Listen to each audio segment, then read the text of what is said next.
నమస్తే నాన్న. అందరు కాదు నాన్న, కొందరు మగోళ్ళకి ఈ వీడియో చూడండి. వాడు ఎంత డీసెంట్ గా ఉన్నాడు, భార్యను చూడు ఎట్లా జుట్టు పట్టుకొని కొడుతున్నాడు.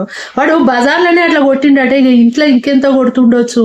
ఇప్పుడు మీరు పెళ్లిళ్ళు చేసుకొని మంచిగా హ్యాపీగా జీవితాన్ని సాగించాలి. కొన్ని మిస్టేక్స్ ఉంటాయి, కొన్ని తప్పొప్పులు ఉంటాయి, కొన్ని మనస్పర్ధాలు వస్తాయి, వాటిని సరిదిద్దుకోవాలి. అసలు ఏందనేది తప్పు ఎక్కడ అని తెలుసుకొని ఒకరికొకరు అడ్జస్ట్ అయితేనే అది సంసారం సాగిపోతుంది.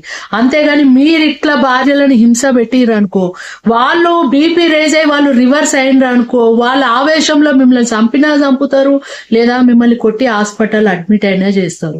ఇప్పుడు జరుగుతున్నాయి కదా, కొందరు ఇన్లీగల్ కాంటాక్ట్స్ తోటి చంపుతున్నారు, కొందరేమో భర్తలు హింస పెడితే ఆవేశం భరించలేక చంపుతున్నారు. తప్పు మీద కూడా ఉంది కదా భర్తలది. ఒక్కసారి ఆలోచించండి. ఇప్పుడు పెళ్లిళ్ళు చేసుకున్నాక ఇంట్లో కొన్ని మనస్పర్ధలు వస్తే ఇవన్నీ సర్దిద్దుకోవాలి. అదే సంసారం. ఇప్పుడు పిల్లలు ఉన్నారు